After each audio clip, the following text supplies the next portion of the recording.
నమస్తే, నేను Gayatri. Welcome to life line. ఈ రోజు లైఫ్ లైన్లో మనం రోబోటిక్ నీ రీప్లేస్మెంట్ సర్జరీ గురించి మాట్లాడుకుందాం. అసలు రోబోటిక్ నీ రీప్లేస్మెంట్ అంటే ఏంటి, అది ఎలా చేస్తారు, దీనికి సంబంధించి మనతో పాటు ఈరోజు మాట్లాడడానికి టీవీ9 స్టూడియోలో అందుబాటులో ఉన్నారు డాక్టర్ అఖిల్ దాడి గారు, chief joint replacement and arthroscopy surgeon, CMD Srikara group of hospitals నుంచి ఆయన అవైలబుల్గా ఉన్నారు. ఆయనతో మాట్లాడేద్దాం. నమస్తే డాక్టర్. నమస్కారం డాక్టర్ గారు, first of all congratulations. Srikara group of hospitals expand అయినందుకు మోర్ ట్రూ బ్రాంచెస్ని మీరు లాంచ్ చేశారంట కదా, సో దాని గురించి ఫస్ట్ ఆడియన్స్కి చెప్తారు. మీకు అందరికి తెలిసిన విషయమే, మేము శ్రీకర హాస్పిటల్స్ 8 బ్రాంచులు ఉండేవి. అయితే జనవరి 1 నాడు మేము శ్రీకర హాస్పిటల్స్ రాజమండ్రి ఏవి అప్పారావు రోడ్లో స్టార్ట్ చేశాము. ఇది ఇంతకుముందు ఉన్న Naveen multi speciality hospital. So already ఇది ఐసీయూ సేవలకి ప్రసిద్ధి చెందింది. ఇప్పుడు ఇక్కడ రోబోటిక్ నీ రీప్లేస్మెంట్ సర్జరీతో పాటు ఈ ఐసీయూ సదుపాయాలతో మల్టీ స్పెషాలిటీ మొదలు పెట్టాము. మంచి రెస్పాన్స్ వచ్చింది. సో ఆంధ్రప్రదేశ్లో ఇది మా 2వ బ్రాంచ్. మాకు టోటల్గా ఇప్పుడు 9 బ్రాంచులని, అందులో 2వ బ్రాంచ్ ఒకటి విజయవాడలో ఆల్రెడీ ఉంది, మీకు ఐడియా ఉంది. మాకు విజయవాడలో ఇప్పుడు మా బ్రాంచ్ ఆటో నగర్ కానూరులో ఉంది, న్యూ ఆటో నగర్ కానూరులో ఉంది. సో కామినేని హాస్పిటల్ రోడ్ మీద. అలాగే జనవరి చివరిలో పాత ఇక్కడ లక్డికాపూర్లో పాత లోటస్ హాస్పిటల్ని శ్రీకర హాస్పిటల్గా మార్చాము. ఇది మోర్ దెన్ 100 బెడెడ్ను పెద్ద హాస్పిటల్ మా స్థాయి హాస్పిటల్స్కి. ఇది కూడా రోబోటిక్ సదుపాయము, నీ రీప్లేస్మెంట్స్కి మరియు అన్ని మల్టీ స్పెషాలిటీతో మొదలుపెట్టాము. సో మాకు ఇంతకుముందు అత్తాపూర్ హాస్పిటల్ ఉండేది, శ్రీకర అత్తాపూర్ని క్లోజ్ చేసి ఈ లక్డికాపూర్ని ప్రిఫర్ చేశాం. సో టోటల్గా శ్రీకర ఇప్పుడు 9 బ్రాంచులు ఉన్నాయి, with all your well wishes. Right. CMD Srikara group of hospitals అంటేనే ఒక మంచి గుడ్ విల్ ఉంది మార్కెట్లో. సో ఇప్పుడు ఇంకా 2 బ్రాంచెస్ ఎక్స్పాండ్ కూడా చేశారు. దీంట్లో కూడా అవే ఫెసిలిటీస్ అవైలబుల్గా ఉన్నాయా, లేకపోతే ఏమైనా యూనిక్గా లాంచ్ చేశారా? సో మాకు ఉన్న గుడ్ మా వాల్యూ ఏంటంటే, మేము చాలా పెద్ద హాస్పిటల్స్ కాదు, ఒక అపోలో యశోద కేర్ లాగా సైజ్లో అపోలో యశోద లాగా కాదు. బట్ వీఆర్ యువర్ నేబర్హుడ్, అంటే పక్కింటి మల్టీ స్పెషాలిటీ హాస్పిటల్. మా దగ్గర క్యాన్సర్ను హై ఎండ్వి ఉండొచ్చు, కానీ మిగతా అన్నీ అందుబాటులోనే ఉన్నాయి. ఇన్ఫ్యాక్ట్ మా 9 బ్రాంచుల్లో ఒక 6 బ్రాంచుల్లో ఆల్రెడీ కార్డియాలజీ ఉంటాం, ఇంకొక బ్రాంచ్లో కూడా కార్డియాలజీ యాడ్ చేయబోతున్నాం. సో మనిషి ఇవాళ ఈ హైదరాబాద్ సిటీలో మీరు ట్రావెల్ చేయాలి అంటే ఒక 5 కిలోమీటర్లు ట్రావెల్ చేయాలి, 6 కిలోమీటర్లు ట్రావెల్ చేయాలన్నా సరే అరగంట పడుతుంది. కాబట్టి మాది నేబర్హుడ్, మీ ఇంటి పక్కన ఉన్న స్పెషాలిటీ మల్టీ స్పెషాలిటీ హాస్పిటల్.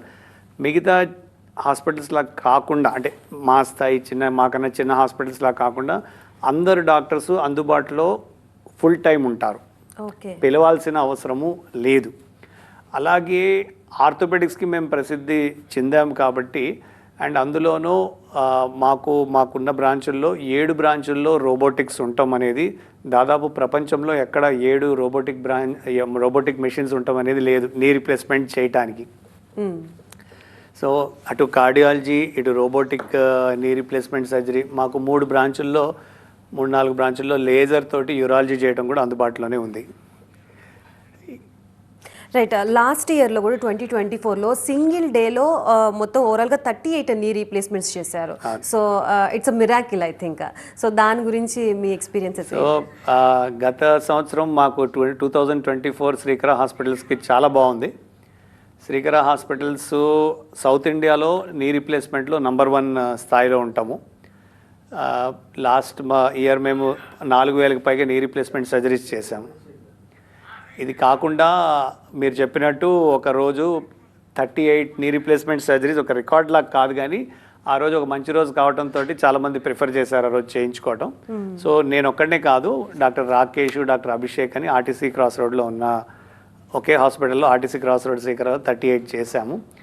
అలాగే ఆ నెల మే 2024 మొత్తం మా శ్రీకర హాస్పిటల్స్ అన్నీ కలిపి 5,060 నీ రీప్లేస్మెంట్ సర్జరీస్ చేయడం కూడా ఒకలాంటి రికార్డే సౌత్ ఇండియాలో. మీ అందరు శుభాశీషులతోటి we are the leading in knee replacements with robotics in south India. We are number 2 or 3 in the country. And ఒక ఆక్సీనియం అని ఒక నీ రీప్లేస్మెంట్ ఉంటుంది ఇలాగా. ఇది 30 years వస్తుంది అనేది అమెరికాలో ల్యాబ్లో టెస్ట్ అయ్యి వస్తుంది. కొంచెం బ్లాక్ కలర్లో ఉంటుంది, సెరామిక్ మెటీరియల్ ఇది. సో ఇది ఈ 30 year వచ్చే ఈ నీని ల్యాబ్ టెస్టెడ్ 30 years వచ్చే నీని we are the leading in India and one of the leading in the world. అంటే మా దగ్గర జరిగినంత ఆక్సిజనము ఎక్కడైతే అది మ్యానుఫ్యాక్చర్ అవుతుందో అమెరికాలో అక్కడ కూడా అన్ని చేయరు. సో ఇలా కొన్ని దేవుడి కృప యాజ్ వెల్ యాజ్ నా టీమ్ అంతా we are 18 orthopaedic doctors already 18-19 orthopaedic surgeons ఉన్నాము 9 బ్రాంచెస్లో. We are well spread and we are the leading knee replacement centre in south India. Right. సాధారణంగా మనం ఒక ఏజ్ వచ్చిన తర్వాత మోకాళ్ళ నొప్పులు రావడం చాలా మందిలో చూస్తూ ఉంటాం. బట్ రీసెంట్ టైమ్స్లో ఎర్లీ స్టేజెస్లోనే మోకాళ్ళ నొప్పులు వస్తూ ఉంటున్నాయి. అసలు ఇలా రావడానికి గల కారణాలు ఏంటి? ఇలా వస్తే అసలు రీజన్ ఏమంటారు? సో ఇండియాలో ముందు నుంచి కూడా భారతదేశంలో ముందు నుంచి కూడా మనకు మోకాళ్ళ నొప్పులు రావటం ముందే అంటే చిన్న ఏజ్లోనే జరుగుతుంది. సో ఎందుకు అంటే మనకి కింద కూర్చునే అలవాటు పోలేదు. సో కొంచెం అరుగుదల ఉన్నా, కొంచెం మనం స్ట్రెస్ చేసినా కింద కూర్చోవటం అనేది మానేయకపోతే, అలాగే మెట్లకి దిగటము తగ్గించకపోతే ఆ ఉన్న నొప్పి కొద్దిగా నొప్పి 1% నొప్పి కాస్త 10% అవ్వటం, అరుగుదల పెరుగుతూ ఉంటుంది. అలాగే ఇండియాలో లేడీస్కి కాల్షియం తక్కువ ఉంటుంది compared to many other western countries. అది సో ఆ బరువు మోకాల మీద పడినప్పుడు ఆ ఎముక తీసుకోకపోవడం వల్ల టోటల్గా జాయింట్ తొందరగా అరిగిపోవడం అనేది అర్లియర్ ఏజ్లో జరుగుతుంది. ఇంకో కొన్ని కారణాలు రుమటాయిడ్ ఆర్థరైటిస్, పాత దెబ్బలు తగలటం, ఇవన్నీ కూడా చిన్న ఏజ్లో. కానీ మెయిన్గా ఇండియాలో మన లేడీస్లో కాల్షియం తక్కువ ఉండటం యాజ్ వెల్ యాజ్ ఈ కింద కూర్చోవటం, ఇండియన్ టాయిలెట్స్ వాడటం వల్ల అరుగుదల ఫాస్ట్గా ఉంటుంది. మీరు చెప్పినట్టు ఈ మధ్య ట్రెండ్ ఏంటంటే బాగా హెల్తీగా ఉండాలని బాగా ఎక్కువ జాగింగ్ చేసేయటం, చాలా వాకింగ్ చేసేయటం, 10K మైల్ కానీ ఏదైనా చేయటం, ఈ run the 10K 20K trying to keep your body over ఫిట్లో కూడా మనం టైర్ని తొందరగా అరగదీస్తున్నాం, మన టైర్స్ని, మన మోకాళ్ళని. డాక్టర్ గారు, సాధారణ నీ రీప్లేస్మెంట్కి రోబోటిక్ రీప్లేస్మెంట్కి అసలు డిఫరెన్స్ ఏముంటుంది? సో మోకాలు మార్పిడి నీ రీప్లేస్మెంట్ సర్జరీలో మీకు తెలిసిన విషయమే, మీరు ఈ పై పార్టు, ఈ కింద పార్టు, ఈ మధ్యలో వాషర్ పెట్టాలి. సో ఈ పై పార్ట్ పెట్టడానికి కొంచెం ఎముకను కొంచెం కార్టిలేజ్ తీసేయాలి. ఇది తీసేయాలంటే చాలా యాంగిల్స్ క్యాలిక్యులేషన్స్ ఉంటాయి. అంటే 3 mm తీయటము, 4 mm ఇంత యాంగిల్ తీయటం అదంతా. సో సాధారణ కన్వెన్షనల్ మెథడ్లో ఉన్న ఇన్స్ట్రుమెంట్స్ తోటి తీసినా మేము ఇది చాలా బాగుంది అనుకుంటాం. కానీ ఒక నావిగేషన్ కానీ ఒక రోబోటిక్ కానీ లేదండి, మీరు 3 degrees అంటే కంటికి కనిపించని తేడా కూడా 3 degrees. సో ఆర్టిఫిషియల్ ఇంటెలిజెన్స్ కదా, అది 100% యాక్యురేట్గా చేయాలని అనుకుంటుంది. అది కటింగ్ కానీ ఒక యాంగిల్ కానీ. సో రోబోటిక్ అయినా నావిగేషన్ అయినా ఫస్ట్ మనం ఇంకా 3 degrees తేడా ఉందని చెప్తుంది. నావిగేషన్లో ఏమో మేము ఆ 3 degrees మళ్ళీ డాక్టరే కరెక్ట్ చేయాలి. రోబోటిక్ ఏమో అది ఆర్టిఫిషియల్ ఇంటెలిజెన్స్తో కూడింది కాబట్టి అదే చేస్తుంది. కానీ మా రోబోటిక్ స్పెషాలిటీ ఏంటంటే, మా రోబోటిక్ ఎముక తీయటం కానీ ఏది కానీ మా చేతిలో ఉంటుంది. మాది ప్యాసివ్ రోబోటిక్. నేను కావాలంటే నా చేతిని వెనక్కంటే అది ఆగిపోద్ది. వేరేస్ కొన్ని ఫుల్లీ ఆటోమేటెడ్ రోబోటిక్స్ ఉంటాయి, వాటికి కొంచెం కాంప్లికేటెడ్గా ఉంటుంది. కొంచెం సిటీ స్కాన్ ముందు తీయాలి, దాని తర్వాత అది ఏమైనా మిస్టేక్ చేస్తుంటే, అది ఏమైనా తప్పు చేస్తుంటే మనం ఆపలేం. అంటే మనకు తెలియదు అది చేసే లోపల అది తప్పు చేసింది చేయలేదనేది. సో మా దగ్గర ఉన్న స్మిత్ అండ్ నెవ్యూ అది ఏదైతే రోబోటిక్ ఉందో అది మొత్తము ప్యాసివ్ హ్యాండ్ హెల్డ్ రోబోటిక్ అది. సో రోబోటిక్ యాక్యురేట్గా ప్రిసైజ్గా చేస్తుంది. కొన్ని సందర్భాల్లో రోబోటిక్ ఎముక తీస్తుంది అండ్ అనవసరమైన చోట ఆపరేషన్ చేయదు కాబట్టి రోబోటిక్తో చేయించుకునే వారికి నొప్పి కొంచెం తక్కువ ఉన్నట్టు అనిపిస్తుంది. అట్లీస్ట్ ఒక 50-60% పేషెంట్స్కి వాళ్ళు ఒక కాళ్ళు రోబోటిక్ తోటి ఒక నాన్ రోబోటిక్తో చేస్తే రోబోటిక్ కాల్ చేసింది కొంచెం నొప్పి తక్కువ అనిపిస్తుంది. సో డాక్టర్ గారు, ఈ పిఆర్పి ఇంజెక్షన్స్ అంటే ఏంటి? చాలామంది మందుల ద్వారా తగ్గిపోతుంది అని అన్నా కూడా చెప్పినా వినుకోకుండా సర్జరీ దాకా వెళ్తూ ఉంటారు. సో అసలు ఈ పిఆర్పి ఇంజెక్షన్స్ యొక్క కీ రోల్ ఏం ప్లే చేస్తుంది? So platelet rich plasma, so మన బ్లడ్నే తీసి దాన్ని ఒక మెషిన్లో పెడితే అది సెంట్రిఫ్యూగేషన్ చేస్తే ఒక ప్లాస్మా, ఒక ఫ్లూయిడ్, రక్తంతో ఒక ఫ్లూయిడ్ని ప్లాస్మా, ప్లేట్లెట్ అంటే మీకు తెలుసు ఈ బ్లడ్ క్లాట్ అయ్యే సెల్ని ప్లేట్లెట్ అంటాం. ఆ ప్లేట్లెట్ రిచ్ ప్లాస్మా తయారవుతుంది. దానికి కొన్ని హీలింగ్ ప్రాపర్టీస్ ఉంటాయి కాబట్టి అది హెయిర్ లాస్ ఉన్నా, ఎక్కడైనా కొంచెం టెండాన్ ఇంజరీ ఉన్నా అది ఇవ్వటం మొదలుపెట్టి పిఆర్పిని యూజ్ మోకాలు నొప్పుల గురించి చేయొచ్చా అని స్టార్ట్ చేశారు. అయితే దీనికి ఇంకా US FDA అప్రూవల్, ఇది వాడొచ్చు అంటే ఇది పని చేస్తుంది అనేది అమెరికన్ సంస్థ FDA అప్రూవల్ లేదు. సో దాంతో నష్టమేం లేదు కాబట్టి ఇస్తున్నారు చాలా చోట్ల. మేము ఎందుకు ఇవ్వట్లేదంటే రిజల్ట్స్ తెలీదును, స్టేజ్ 3 దాటిన తర్వాత ఇది అసలు పని చేయదు. సో అలా పేషెంట్ల దగ్గర మోసం చేసి డబ్బులు తీసుకోవటం కన్నా స్టేజ్ 2కి వాళ్ళు ఎక్కడైనా ఎవరైనా ఇస్తున్నారు అంటే వాళ్ళు తీసుకోవచ్చు. కానీ మేము ఇవ్వటం ఆల్మోస్ట్ మానేసాం. ఎందుకంటే అది సరిగ్గా రిజల్ట్ లేదు, పని చేసినా అది 2-3 నెలలు పని చేస్తుందా చేయట్లేదా క్లారిటీ లేదు. సో పేషెంట్స్ని ఒక సరైన మార్గం వైపు తీసుకెళ్ళట్లేదు. ఇది కరెక్ట్ ట్రీట్మెంట్ కాదు, US FDA అప్రూవల్ లేదని చెప్పి మేము ఇవ్వట్లేదు. సో ఒకవేళ బాగా అరిగిపోయి ఇబ్బందులు ఉంటే నీ రీప్లేస్మెంట్, లేదు అంటే ఇప్పటికి కూడా గత 25-30 ఏళ్ల నుంచి వాడుతున్న గ్లూకోజమైన్ మోకాల్లో గుజ్జుపట్టే టాబ్లెట్, అమెరికాలో కూడా పిల్లలు చాలామంది వాళ్ళ పేరెంట్స్కి గ్లూకోజమైన్ డబ్బాలు పంపిస్తూ ఉంటారు. ఆస్ట్రేలియాలో ఉన్నవాడు, న్యూజిలాండ్లో ఉన్నారు, ఫిష్ ఆయిల్ పంపిస్తూ ఉంటారు ట్యాబ్లెట్స్. సో వేరియస్ ట్యాబ్లెట్స్ ఉన్నాయి. చాలామందికి వాళ్ళ జీవన శైలిలో మార్పులు చేసి ఈ ట్యాబ్లెట్లు వేసుకుంటే కంట్రోల్ వస్తుంది. సో చాలా మంది సర్జరీ అనగానే భయపడిపోతారు. మరి రోబోటిక్ నీ రీప్లేస్మెంట్ అనేది అసలు ఏ విధంగా ఉంటుంది? మీరు పేషెంట్స్తో ఎలా ఎక్స్ప్లెయిన్ చేస్తారు వాళ్ళు భయం పోగొట్టడానికి? సో భయం అనేది ఎవరికైనా ఏ ఆపరేషన్ చేసినా భయం ఉంటుంది, ఉండదు అనేది చెప్పలేం. కానీ ఇప్పుడు ట్రెండ్ బాగా మారింది ఇండియాలో.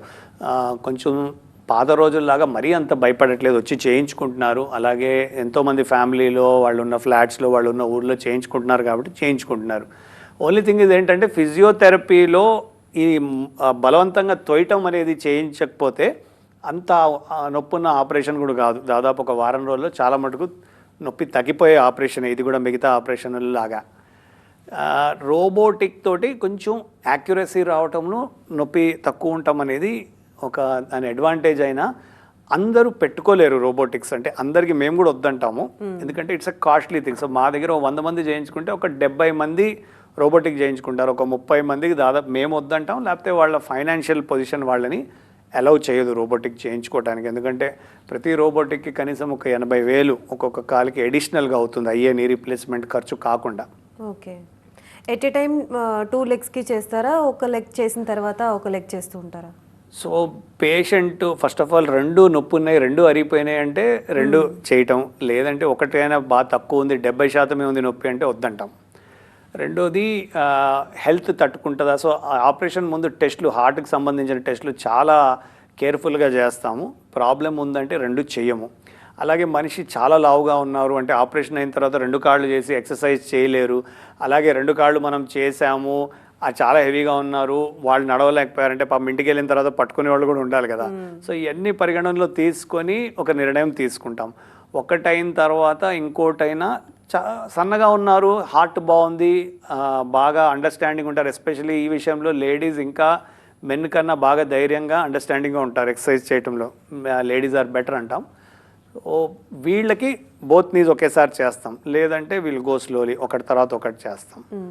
సో ఈ ప్రాసెస్లో అడ్వాన్స్డ్ టెక్నాలజీస్ ఏమేమి అవైలబుల్గా ఉన్నాయి మార్కెట్? సో మనం అనుకున్నట్టు ప్రపంచంలో హైయెస్ట్ టెక్నాలజీ అనేది ఆపరేషన్ చేయడంలో రోబోటిక్ ఒకటి, అది ఎలాగో ఉంది మన దగ్గర.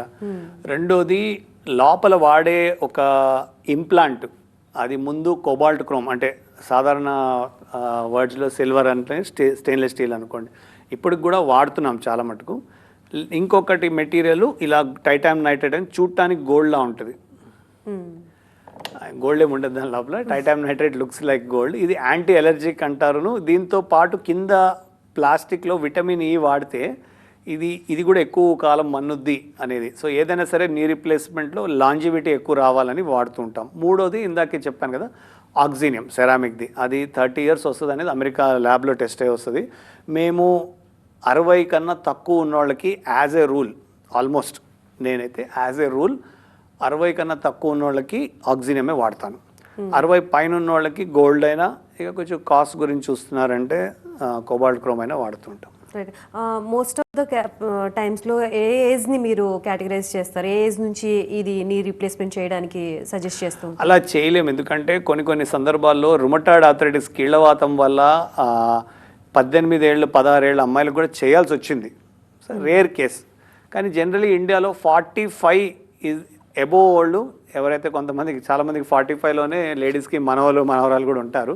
45 అబోవ్ ఉన్నవాళ్ళు బాగా అరిగిపోయి నడవట్లేదంటే 45 అబోవ్ చేస్తున్నాం. దో ఫారిన్ కంట్రీస్లో 60 అబోవ్ చేయించుకోమని చెప్తారు, మన కంట్రీలో 45-50 అబోవ్ ఈజ్ ఓకే. ఓకే. జనరల్గా ఇప్పుడు రోబోటిక్ రీప్లేస్మెంట్ జరిగిన తర్వాత అసలు ఎటువంటి జాగ్రత్తలు తీసుకోవాలి పేషెంట్? నార్మల్ జాగ్రత్తలు ఏం లేవు పాపం, వాళ్ళు కూడా నొప్పితోటి ఉంటారు. ఎక్సర్సైజ్ వాళ్ళంతటి నా అన్నిటికన్నా పెద్ద సలహా ఏంటంటే ఒక ఫిజియోథెరపిస్ట్ మీద డిపెండెంట్ కాకుండా ఒక ఫిజియోథెరపిస్ట్ని ఒక ట్యూషన్ టీచర్లా వాడుతూ ఇంటికి వెళ్ళిన తర్వాత ఈ మోకాలు చాపే ఏకైక ఎక్సర్సైజు సూత్రధారైన ఎక్సర్సైజు మీ అంతటి మీరు చేసుకుంటే, అలాగే కొంచెం నొప్పులు ఉంటుంది దాంట్లో ఏముంది, ఓ దెబ్బ తగిలితే ఓ 10 రోజులు నొప్పి ఉంటుంది తగ్గుతుంది లేండి అని అనుకుంటూ మీరు 10-15 రోజుల్లో మీరు ఇంతకుముందు ఎలా వర్క్ చేసేవాళ్ళు ఆ వర్క్కి వచ్చేయాలి. You should come back to normal work. 1 మంత్లో చాలా మటుకు బాగుంటారు. ఒక 2-3 మంత్స్లో ఎంతంటే అంత నడవడం, మెట్లకి దిగడం ఆ పరిస్థితికి వస్తారు. సో రోబోటిక్ మోకాలి చిప్ప మార్పిడి శస్త్రచికిత్సకు సంబంధించి చాలామందికి అపోహలు ఉంటూ ఉంటాయి. సో మీ దగ్గరికి ఎటువంటి డౌట్స్తో వస్తుంటారు పేషెంట్స్? ఇప్పుడు కూడా ఆపరేషన్కి భయం, రోబోటిక్ ఆపరేషన్ చేస్తుందా మేము చేస్తామా అనే ఒక రెండో అపోహ. అండ్ మూడోది, సరే మా దాంట్లో మా విషయంలో మీకు చెప్పాం కదా, మాదేమో ప్యాసివ్ రోబోటిక్స్, మా చేతిలోనే ఉంటుంది కాబట్టి ఆ ఆపరేషన్ అంతా మేమే చేస్తాం, మా చేతిలో ఒక రోబోటిక్ ఆర్మ్ ఉంది. మూడోది, ఫిజియోథెరపీ చాలా కష్టం కదా అంటారు. కాదు, ఫిజియోథెరపీ అంటే ఉట్టి కాలు చాపే ఏకైక ఎక్సర్సైజ్నే ఫిజియోథెరపీ అంటాము. సో అది మీ చిన్న ఎక్సర్సైజ్ని పెద్దగా చాలా పెద్దది చేసేసి చేయకండి. మీ అంతటి మీరు నేర్చుకొని కామన్ లాజిక్ తోటి మీ అంతటి మీరు చేసుకోమని చెప్తున్నాం. So most of the youngsters కానీ లేకపోతే ఇప్పుడు రీసెంట్ టైమ్స్లో మ్యాక్సిమం అందరూ జిమ్కి వెళ్తూ ఉంటున్నారు, బాడీ వ్యాయామం అనేది చేస్తూ ఉన్నారు. సో ఈ రీప్లేస్మెంట్ తర్వాత అటువంటివి చేసుకోవచ్చా? ఆ ఏజ్ గ్రూప్ వాళ్ళు కాదనుకుంటా చేయించుకునేది, కానీ అంత సివియర్ ఎక్సర్సైజ్, కొంతమంది స్పోర్ట్స్ ఆడతారు, కొంతమంది జాగింగ్ చేస్తారు, కానీ మా దగ్గర జనరలీ చేయించుకునేది లేడీస్ అండ్ కొంచెం ఎల్డర్లీ మెన్. వాకింగ్ దాకా చేస్తారు వీళ్ళందరూ. అంత జిమ్మింగ్ ఎక్సర్సైజ్ చేయకపోవచ్చు, కానీ అప్పర్ బాడీకి ఏదైనా చేసుకోవచ్చు. సైక్లింగ్ చేయొచ్చు ఏదైనా సరే నీ రీప్లేస్మెంట్ తర్వాత. సో అదొక ఎక్సర్సైజ్ మీరు అన్నట్టు జిమ్లో అది చేసుకోవచ్చు. స్విమ్మింగ్ చేయొచ్చు. అండ్ చిన్న చిన్న weight lifting with the leg strengthening exercises చేసుకోవచ్చు డెఫినెట్గా. సో ఎటువంటి ఆరోగ్య సమస్యకైనా ఆహారం అనేది ప్రధాన పాత్ర పోషిస్తూ ఉంటుంది. సో దీనికి సంబంధించి ఏమైనా ప్రత్యేకంగా డైట్ ఉంటుందా? నాట్ రియలీ, సంబంధం ఏం లేదు. కానీ ఒక పెద్ద అపోహ ఇందాక మీరు అడిగితే మేము చెప్పలేకపోయాము.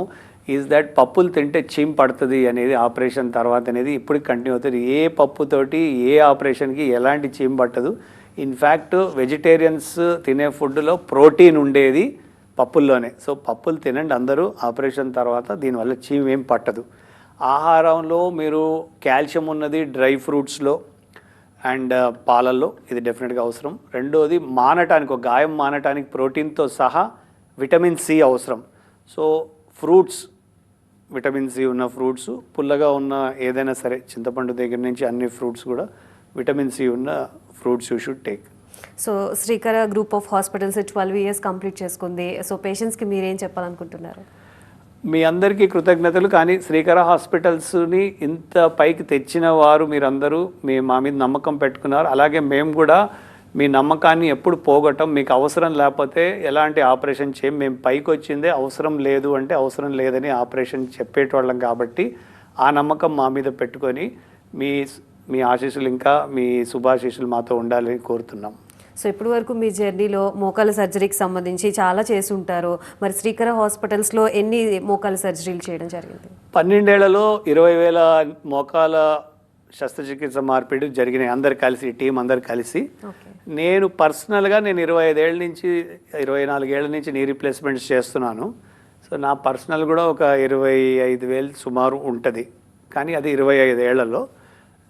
శ్రీకర 21,000 సర్జరీస్ నీ రీప్లేస్మెంట్కి సంబంధించి. అలాగే శ్రీకర ఆర్థోపెడిక్స్ విధంగా ట్రామాలో కానీ, ఫ్రాక్చర్స్, ఆర్థ్రోస్కోపీ అన్నిట్లో కూడా మంచి నంబర్స్, మంచి రిజల్ట్స్ చూపిస్తుంది. సో సమ్టైమ్స్ సెల్ఫ్ డయాగ్నైజింగ్ కూడా ఇంపార్టెంట్ అంటారు. సో మనకి ఈ ప్రాబ్లం ఉంది అని చెప్పేసి ఐడెంటిఫై చేయడానికి ఏమైనా సిమ్టమ్స్ ఉంటాయా? స్టార్టింగ్ పెయిన్, ఏ ప్రాబ్లంకైనా నొప్పి ఏదైతే మిమ్మల్ని మెట్లెక్కి దిగటం అనే ప్రాబ్లం పెట్టేది చిన్న నొప్పి, కానీ నడిచేటప్పుడు నొప్పి, అలాగే కూర్చొని లేచేటప్పుడు నొప్పి, నడిచేటప్పుడు నొప్పినే ఎక్కువ ప్రాధాన్యత ఇస్తాం. అది కొంచెం కేర్ఫుల్గా ఉండమని, అంటే దాని వైపు ఇంకా ఎలాంటి జాగ్రత్తలు తీసుకోవాలి, ఎలాంటి మెడిసిన్స్ వేసుకోవాలనేది ప్యూర్గా నడిచేటప్పుడు వచ్చే నొప్పి మీద కాన్సన్ట్రేట్ చేయమంటాం. సో వన్స్ హాస్పిటల్కి అప్రోచ్ అయిన తర్వాత మీ నుంచి డయాగ్నైజింగ్ ప్రాసెస్ ఏ విధంగా ఉంటుంది పేషెంట్స్ వచ్చిన తర్వాత? జనరలీ దెబ్బ తగలలేదంటే ఎక్స్రేనే. అలాగే ఎక్స్రేలో స్టేజ్ని బట్టి మందులు ఇవ్వటం, ఎక్సర్సైజులు నేర్పించటం. ఎవరికైతే దెబ్బ తగిలిందో లేకపోతే చాలా సివియర్ నొప్పి అండ్ రీసెంట్ టైంలోనే పెరిగింది అనుకుంటే ఎంఆర్ఐ తీస్తాం. సో అందరికి ఎంఆర్ఐ అవసరం లేదు, చాలా కొద్ది మందికే. ఎవరికైతే సివియర్ పెయిన్ తగ్గట్లేదు, అలాగే ఓ దెబ్బ తగిలిన దానివల్ల అది ఎంఆర్ఐలోనే తెలుస్తుంది ఏ దెబ్బ వల్ల ఏ నొప్పి వస్తుందో అనేది, లేదంటే ఎక్స్రేనే.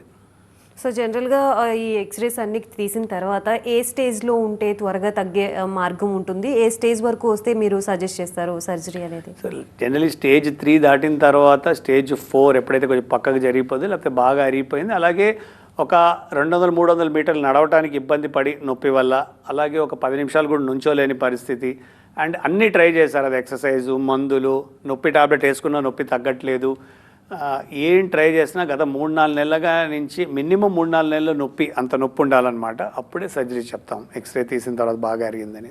రైట్ డాక్టర్ గారు, knee replacement and hip replacement చేస్తూ ఉంటారు, ఆర్థోస్కోపీ కూడా చేస్తారా మీరు? మరి తక్కువ, నేను ఆర్థోస్కోపీ చేసేది తక్కువ, బట్ నా టీంలో చాలామంది చేస్తూ ఉంటారు ఆర్థోస్కోపీ, ఏసిఎల్ రికన్స్ట్రక్షన్స్.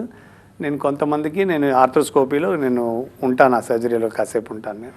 ఓకే, చాలామందికి రోబోటిక్ టెక్నాలజీ త్రూ ట్రీట్మెంట్ అని అంటే, సో మీరు అన్నట్టుగా అదే యాక్యురసీ ఉన్నప్పటికీ కూడా చాలామందికి ఉండే డౌట్ ఏంటంటే, సో మిషన్స్ వాటంతట అవే చేసేస్తాయి, హ్యూమన్ ఒక ఎమోషన్స్ని అది క్యాచ్ చేయలేదేమో, డాక్టర్స్ అయితే సో అండ్ సో ప్రాబ్లమ్ అని చెప్తే ఐడెంటిఫై చేసి దానికి తగ్గట్టుగా ట్రీట్మెంట్ ఉంటుంది అని అపోహలో ఉంటుంటారు. సో అలాంటి వారికి మీరు ఏం చెప్తారు? కరెక్ట్, అది వాళ్ళు అనుకున్నది చాలా కరెక్ట్. కాబట్టి మా రోబోటిక్ అనేది ఆమ్లో మా చేతుల్లో ఉండి ప్యాసివ్ రోబోటిక్, అది మేము దాన్ని ఎముక దగ్గర తీసుకెళ్తే అప్పుడు అది బర్న్ చేస్తుంది, లేకపోతే అది పనిచేయదు, మేము కూడా తీయొచ్చు దాన్ని. సో మాది ప్యాసివ్, మా చేతిలో ఉన్న రోబోటిక్స్. మిగతా రోబోటిక్స్ మీరు చెప్పినట్టు అవి ఆటోమేటెడ్గా అవే ఆపరేషన్ చేస్తుంటాయి, అవి తప్పులు చేస్తే అవి గ్రహించలేవేమో, అలాగే మేము గ్రహించలేము, మేము గ్రహించేటప్పటికి కొంచెం తప్పులు జరిగిపోయి ఉండొచ్చు.